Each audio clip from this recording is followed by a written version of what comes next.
all your weather coverage. In today's weather forecast, we'll be going over the warm temperatures and the summer preview and who could see the 80-degree high temperatures throughout the rest of this week, followed by an active weather pattern late this week into this weekend. We'll be detailing who could see heavy rainfall and severe storms, and then a concerning weather pattern shaping up here toward late April. We'll get into those details later on in today's video.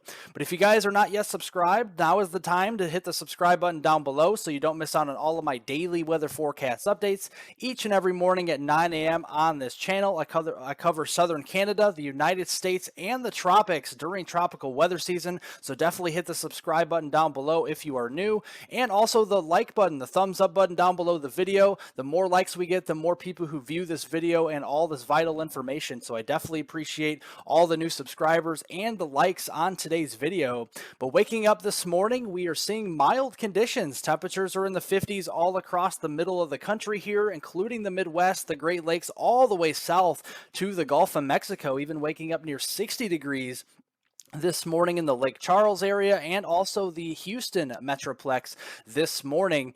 And that ridge of high pressure will be building as we continue through our Tuesday today across the Midwest and the eastern 2/3 of the country. That will only slowly push farther east on Wednesday, and then by the time we get into Thursday, April 13th, that ridge of high pressure will be centered across the eastern Great Lakes and the Northeast, and then we have a couple of troughs we're watching on either side of this ridge across the Pacific Northwest and underneath the ridge across the Gulf of Mexico. We'll get into those details in just a moment.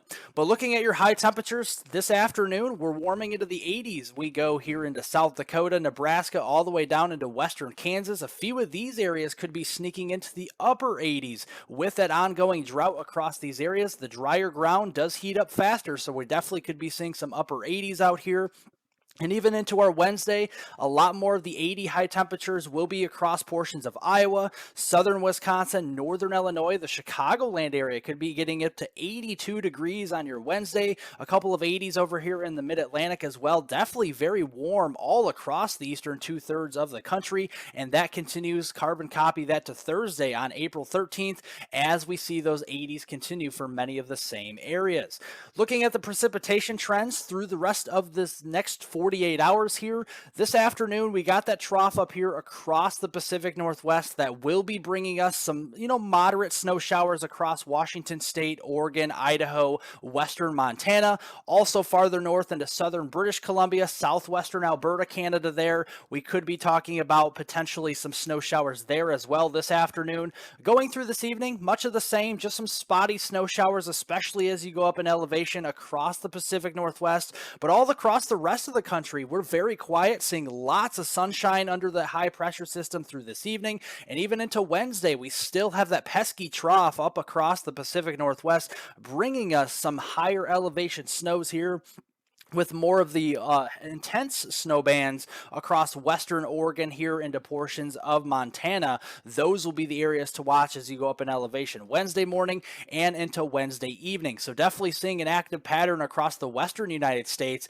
and this will be adding up with some rainfall as well. So our total rainfall accumulation from now through Wednesday evening, we could be talking about some decent rains up here across the Pacific Northwest, especially across those coastal regions here west of Seattle there into portions of western Washington, western Oregon, and perhaps as far south as northwest California there near the coast. We could be seeing at least a half an inch to upwards of 2 inches of rain going through that Wednesday evening time frame. So definitely soggy there right along the coastline across the Pacific Northwest, but we will be seeing the snowfall more prevalent across these areas as well into Washington, Oregon, Idaho, portions of Montana there, and western Wyoming. These areas could be seeing some pretty beneficial higher elevation snow going through the Wednesday evening time frame as you go up in elevation across central and western Washington, western Oregon. Some of these areas could be seeing up over a foot of snow over the next 48 hours, even up over 6 inches here into north central Idaho, western portions of Montana as we go through the next 48 hours. So definitely, if you're a ski resort out here, definitely loving all the snowfall. But if you're traveling out across these areas, definitely watch out for some tricky travel, especially going up in elevation. If you're a truck driver out here, definitely watch it. Definitely could be seeing some minor, moderate travel inconveniences through that Thursday morning commute on the 13th here of April. So definitely watch out if you're in Montana, Idaho, Washington, or Oregon, again, especially as you go up in elevation. But if you guys want more additional weather forecast updates, do follow me on Twitter. It's in the description below the video. It's HWeather420. I will be providing additional weather forecast updates periodically throughout the week so you keep up to date on your latest weather forecast. But going here through Tuesday, we also are watching another system down here across the Gulf of Mexico, and this is the next system that has some tropical characteristics, but not really a true tropical system. So this will be developing near the coast over the open waters of the northern Gulf of Mexico today, and this will really start to deepen a little more on Wednesday, tomorrow, as this low pressure system develops over the waters. The waters are very warm down here in the Gulf, so it will start to strengthen a little bit on Wednesday, and then this will start to move northeast slowly as we go into Thursday and arrive across portions of the New Orleans region, Hattiesburg, Mississippi, and toward the Mobile, Alabama region as we get toward later on this week. But this is the low pressure system that is cut off from the main flow in the jet stream. You see the main jet stream all the way up here with that trough across the Pacific Northwest and then moving its way farther east into southern and southeastern Canada. This is a cutoff low far down to the south here in the Gulf of Mexico. So it will be moving slowly as it doesn't have all that energy in the jet stream to push it along. So as we go into Tuesday evening here, this evening, we're seeing some scattered showers, maybe as far north as the New Orleans region, and then across southern portions of Louisiana. Otherwise, most of the southeast is very dry with that high pressure system dominating this evening. Going into Wednesday morning, the Wednesday morning commute, we will see widespread light to moderate rain overspreading portions of the New Orleans region, maybe southern portions of Mississippi and far southern coastline there of Alabama Wednesday morning. That will move ever so slightly northward through Wednesday evening. Again, some heavier rainfall overspreading much of southern Louisiana, southern Mississippi, portions there of southern Alabama. Some of this could extend into south central Florida, so the Miami area over to Tampa, Naples, those areas could be seeing some heavier rainfall at times through Wednesday evening. And then as we go into Thursday, this system will be moving ashore here across the southeast, and we have to be concerned about some chance of severe weather across southeastern Alabama, southern Georgia, and northwest Florida. The Storm Prediction Center already forecasting 3 days out a level 1 of 5, a marginal risk for severe storms across those areas. And it's mainly for damaging winds and hail, but a brief tornado will be possible. So setting this up on Tuesday or on Thursday morning, we're going to be seeing dew point temperatures into the 50s here all across portions of the southeast. But as we go through the afternoon, the Gulf of Mexico, like we mentioned before, we have warm sea surface temperatures, and all of the Gulf of Mexico moisture will start advecting northward with 60-degree dew points, possibly into the middle 60s as far north as southern Georgia, southeastern Alabama, into northwest Florida Thursday afternoon and evening. And we have some moderately strong low-level jet here across portions of these areas, overspreading some of that moist air ahead of this system. So we have to be concerned about some scattered strong to severe storms going through Thursday morning and into Thursday afternoon. Not everybody will see the severe weather. Just one or two of these storms could be producing some isolated damaging wind gusts up to 60 miles per hour. Some isolated large hail up to quarter size, and maybe even a brief weak tornado is definitely possible, especially I think across southern Georgia into northern Florida, especially Thursday afternoon. Then Friday morning, again late this week on April 14th, this will be moving across the southeast. Again, the Carolinas, Georgia, up toward the Atlanta region. Birmingham, Tuscaloosa could see some rain, and then farther north here to the lower Ohio Valley, maybe some scattered on and off rain showers and some rumbles of thunder through your Friday morning. This will be dropping some heavier rainfall. The heaviest of the rain, though, will be down here across the immediate Gulf Coast. So if you live in New Orleans, Hattiesburg there in Mississippi, into portions of the Mobile area into Alabama, northwest Florida, so Panama City, Pensacola, Tallahassee, these areas, Apalachicola, you guys could be seeing anywhere from 1 to 3 inches of rain going through that Friday, April 14th timeframe. We will start to see heavier rain overspreading the Atlanta area, maybe up to an inch there, and then a couple areas across the eastern Carolinas getting over a half an inch to an inch of rain.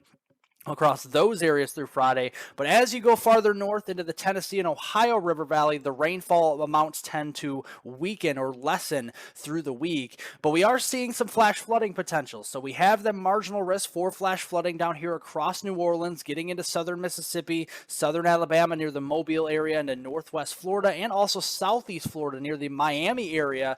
Back toward Key West, we definitely have to watch out for some flash flooding on Wednesday into Thursday, and then much more widespread area of at least a marginal threat for flash flooding across central and southern Alabama, much of Georgia, including the Atlanta metro area, getting down into Macon, Georgia, Savannah, Georgia here, the Jacksonville area, Orlando, all the way down into Miami on Thursday into Friday. Definitely watch out for some heavier rainfall, some ponding of the water on the roadways, and some flash flooding in some areas. As we go into late this week, we're watching that trough that's moving across the Pacific Northwest early this week. That will be ejecting across the northern United States. These will be this trough will be bringing some heavier rainfall across the Dakotas into Minnesota, and maybe some thunderstorm activity across the lower Midwest on Friday. That will shift east with a cold front with that low pressure system up here across the upper Great Lakes. The cold front extending from that all the way down in towards East Texas. Right along and ahead of this cold front, we'll have to watch out for some scattered showers and storms. A few could be strong to severe. We'll watch that on Saturday, and then as this pushes to the east on Sunday, April 16th, again that open warm sector all the way up into southeastern Canada will have to be watching out for scattered showers and storms, with the severe weather at times focused across the East Coast by Sunday. So looking at this in further detail on Friday the 14th, late this week, we got the dew points returning to the 50s and 60s down here, especially near the Dallas-Fort Worth Metroplex on southward on Friday. And we also have some weak to moderately strong mid-level jet here winds out of the southwest on Friday, and a decent low-level jet in the 700 millibar layer as well. So we have a little bit of some speed shear, and that could develop some severe weather on Friday. With that said, the Storm Prediction Center has already 4 days out a severe weather probability, or an equivalent slight risk of severe weather, a 2 out of 5 for eastern portions of Kansas, including the Wichita region, down into east central Oklahoma, so Tulsa into Oklahoma City, and then getting down into North Texas, including the Dallas-Fort Worth area, Sherman, Texas, and then maybe as far west as the Denton area as well on Friday. This is mainly going to be conditional, however. So as we go through Friday afternoon, you see that we got surface cyclogenesis, a low pressure system down here into the central plains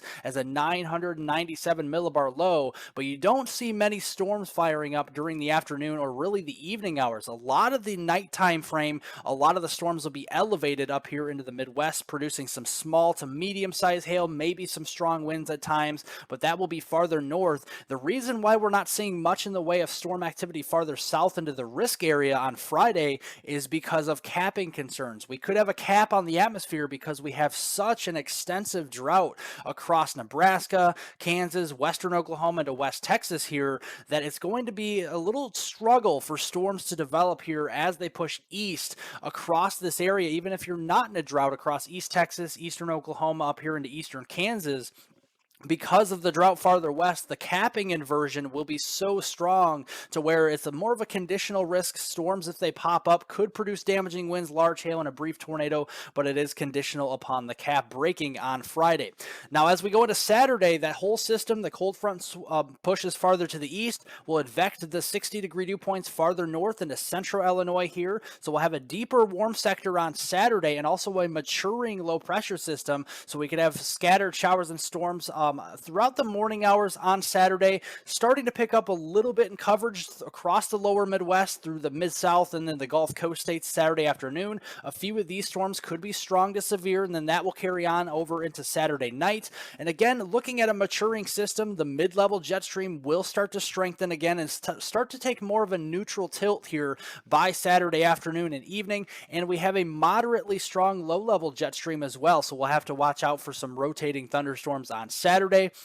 And then as this cold front and low pressure system move across portions of the East Coast on Sunday, we'll advect those 50 and 60 degree dew points all the way up here, not only to the northeast, but some mid 50 dew points up here into southeastern Ontario, southwestern Quebec, Canada on Sunday. And we could be seeing a broken line of showers and storms through Sunday afternoon and Sunday evening, and with some heavy rainfall pushing across portions of Ontario, Quebec, and then down through New York State there, eastern Pennsylvania, through the Philadelphia region, New Jersey, getting down into Maryland, Delaware, all these areas going through Sunday evening. That will carry over to Monday morning to start the work week. And you do notice some snow up here on the northwest side. We could be seeing some heavier snow with some tight isobars, some stronger winds as well with that snow, limiting visibilities up here across central portions of Ontario toward the Thunder Bay region as we go towards Monday.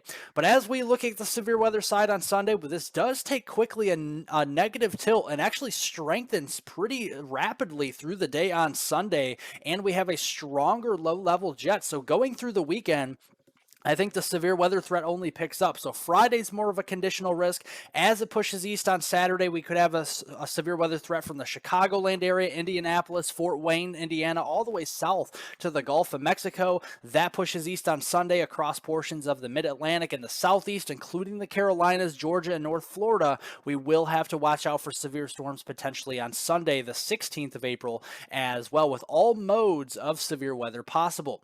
With that, on top of that, we're watching the heavier rainfall. We have some rain, spotty showers up here again on Friday into Saturday across the upper Midwest. Not really ranging too much in the way of heavy precipitation, but seeing some quarter to half inch amounts up there across Minnesota, Iowa, down there toward the Kansas City region. And then as we go into Saturday into Sunday time frame, that will push farther east, organize a little bit more, but still not seeing terribly heavy rainfall. The heaviest rain will be down here across the Gulf Coast states with maybe over an inch of rain again toward the New Orleans and then the Jackson, Mississippi region. And then going into Sunday into Monday, that whole system and cold front pushes to the east with the heaviest amounts found up here across the Northeast and the Mid-Atlantic. Some areas could see up to an inch of rain, especially into central New York State and northern Pennsylvania as we go during that Sunday-Monday time frame. Looking at the total snowfall accumulation, this is the European forecast model snowfall this weekend from Friday the 14th through Sunday the 16th. It has shifted the snow axis a little bit farther north with the recent runs from yesterday to today. So we have higher confidence of some heavy snow across northern and central Ontario, again across the Thunder Bay region. Definitely seeing some potentially heavy snow there. And on the European model, the GFS model is still similar in placement to the European model up into southeastern Canada for the heavy snow, but actually pulls the heavy snow band down a little farther south into Wisconsin. I tend to think this model is overdoing the snow and also more of an outlier with the heavier snow farther to the south, because I look at the GEFS ensemble guidance, which is the ensemble to the GFS, and it actually places that heavy snow band again farther to the north and doesn't have much of that heavy snow band into Wisconsin. So my confidence is higher. Heavy snowfall across Ontario here and toward the Thunder Bay region, maybe a couple of inches of snow across North Dakota, northern Minnesota here, but farther south from that, if we get any snow, it likely will not stick much, and again, if it does, it'll be on grassy surfaces and really only a dusting up to an inch this weekend. But again, my confidence is much higher for a few inches of snow across northern Minnesota, maybe into North Dakota there, far northern Wisconsin, and then up there toward Lake Superior, and especially into Ontario there toward the Thunder Bay region. Definitely could be seeing a few inches of snow through this weekend. But behind this system, we're going to see cooler temperatures. So temperatures that we've been seeing early on this week into the 70s and 80s. We'll take a break from that by later on this weekend on Sunday behind this cold front, and then that will continue into Monday with the cooler air. But you do see quickly some return flow across the Great Plains on Monday early next week and even on Tuesday. And again, that's ahead of our next trough that will be kicking in across the West Coast early on next week. And in fact, looking at the long range weather pattern from the Climate Prediction Center from April 22nd through May 5th, during that week 3 to 4 temperature outlook, we have above average temperatures likely favored across much of the eastern 2/3 of the United States along along and east of the Rockies, and then we have cooler or below normal temperatures across the west coast. That includes portions of Washington, Oregon, California, and Nevada as we go through that late April and in the first few days of May timeframe right through May 5th here. And what I'm going to be concerned about with this weather pattern is what we call the MJO, the Madden-Julian Oscillation. And we look at this usually to kind of determine how active the weather pattern could get late April and through May here of 2023. So this is the analysis now, and you see these green anomalies here across the western Pacific Ocean. You have South America here on the right-hand side of your screen. As we go through the middle and end of April and even into early May, you see how the greens shift a little farther east across the Pacific Ocean and towards South America there and towards Mexico. That means that's all convection. That's all thunderstorm activity, and as that pushes closer in towards those areas, that will bring all that momentum farther east in the jet stream and actually set up an active weather pattern for us locally here in the United States. So by the time we get into late April into early May, this is April 24th through May 1st here of 2023 this year, we will be seeing some stronger low pressure systems again trying to develop across the central and southern plains and then ejecting across the Midwest and the Great Lakes region through that time frame. And what's concerning about this pattern is we just got out of a pattern like this a couple of weeks ago. So looking at the temperatures, these are dew point temperatures here by April 22nd. And we are seeing some return flow out of the Gulf of Mexico, possibly as far north as Iowa here, Illinois, maybe even Nebraska, possibly even South Dakota on the 22nd. That continues into April 23rd and more or less into April 24th and probably beyond as well. And why it's so concerning is you see more of the active weather moving in with these dips in the jet stream in conjunction with the warmer temperatures and higher dew points ahead of these systems. So we definitely have to watch this going in towards late April, and I do think it's likely that severe weather and possibly tornado outbreaks could become more common and more intense as we get in toward that last week in April and possibly into the first week in May, especially across this red shaded area where I have the likely category. But anywhere in the orange here, I think severe weather could be possible, so definitely watch out for that going through late April. That is what we are currently seeing, so we'll keep an eye on that going closer. We'll keep updating it in through the next few days. But thank you guys, everybody, for watching. Definitely appreciate it. Remember to like the video down below, give it a thumbs up, leave any comments, questions, and concerns below. I'll get to those later on today. Subscribe to the YouTube channel if you're new, and hit the notification bell to get all of my daily weather forecast updates on this channel. Have a great Tuesday, everybody, a great rest of your week, and I will see you all in the next video.